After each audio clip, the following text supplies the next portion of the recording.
when I was a wee lad, I used to go to these things called arcades. This was where gamers were born. Forged in the fires of difficult games designed to eat your quarters. We were all chasing the ultimate trophy of skill, the high score. Probably never really grow up. Your praise only boosts my morale. Though some of those were insults. Kill Knight is an arcade-style twin-stick action shooter. And boy, oh boy, does it ever scratch that itch. No, that primal desire as a gamer to get to the top of the high score list. But that's only because the gameplay is so satisfying. What? A skip story? Okay, fine. You're a demonic knight, dropped into an arena in hell, and you're having a really bad day, and now you're gonna make the Doom guy proud. Alright, back to the juicy stuff. In Kill Knight, the gameplay revolves around slaughtering hordes of enemies to both survive a stage, but also to reach the highest score possible. The knight has an array of weaponry to accomplish this task. Your primary weapon starts as dual pistols, blasting enemies at a range. And wait, is that an active reload function? Gears of War fans, eat your heart out. For a secondary, you use a sword. This is for cutting down enemies that get up close and personal. Pretty simple, right? Try active reloading the sword! Oh my god. Oh yeah, baby! This is where Kill Knight suddenly cured my ADHD and grabbed my full attention. You can active reload by pressing the associated attack to chain most of your abilities, but you get to decide which is the best option each and every time. Now that we know this, let's dig in further. Sword kills drop these white crystals, which fill up your ammo for a third weapon. And when you active reload and use the sword, even more of these ammo crystals will drop. The third weapon options are very powerful and satisfying to use, so chaining melee kills every so often has a rewarding purpose. Additionally, your sword itself can power up with its own meter, and once full, you can execute a very powerful AoE attack. As you kill enemies, they drop these red orbs. These orbs fill up this meter, but walking around to pick them up is kind of a hassle, so luckily you can hit a button to suck them up. And you can also active reload this ability, which gives you even more meter per orb. After the meter is full, your third weapon gains access to a super move. Any enemies hit by this will have any shields that they have detonated off of them, and then they will drop health crystals on death. As this is the only form of healing in the game, you really need to take advantage of these super moves. Now when you put all of these together, you get one of the most fluent combat systems out there. The player has to make choices.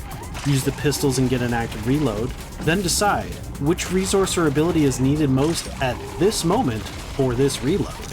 To use a powerful weapon, you have to use melees every now and then, and to use your super more often for healing, you need to give up the other reload options. But there's also unique enemies to consider. These guys are tough, so you might want to save your power weapon. And these dudes have a shield that if you hit with a super, they explode everything nearby. And this buddy? Well, he can be parried with your sword, and then you can retaliate with a giant time slow. These choices make the gameplay exciting at every single moment, keeping you thoroughly engaged. And the better you use these abilities, the higher your score chain is going to get, in turn earning more points for that delicious high score. Depending on how far you get in a run, you'll get this currency after a match.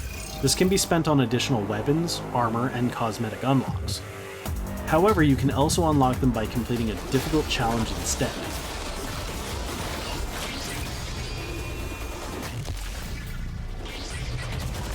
Also, each weapon has a unique playstyle that you can then mix and match for even more replayability.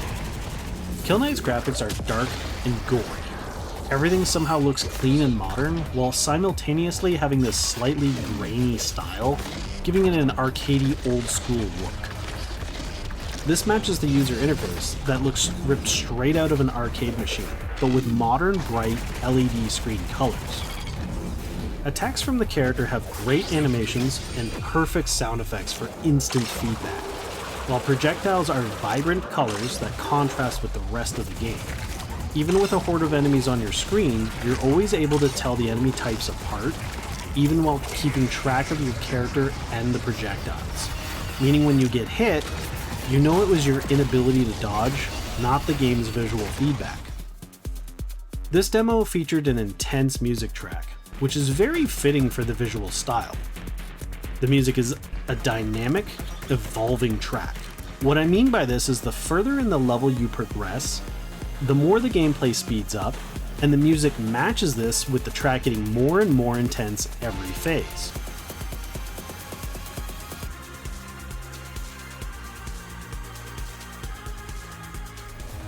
The demo featured 3 difficulties, but just like the arcade games of old, the true goal is to get a high score, and rub it into your friends' faces.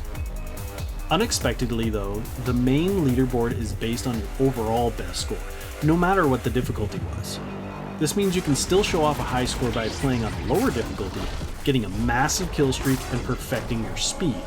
However, true gamers are still going to be able to beat that score if they can match your streaks and speed while playing on a harder difficulty due to the bonus score modifiers. Personally, I have a long way to go to reach the top of the leaderboard, but maybe one day when Kill Night fully releases, you'll see Dovaz at the top. Let me know in the comments if you managed to beat my demo score. If you enjoyed this demo review, there's many more on the way, so click on the left video for another demo from Steam NextFest, or on the right for the entire playlist.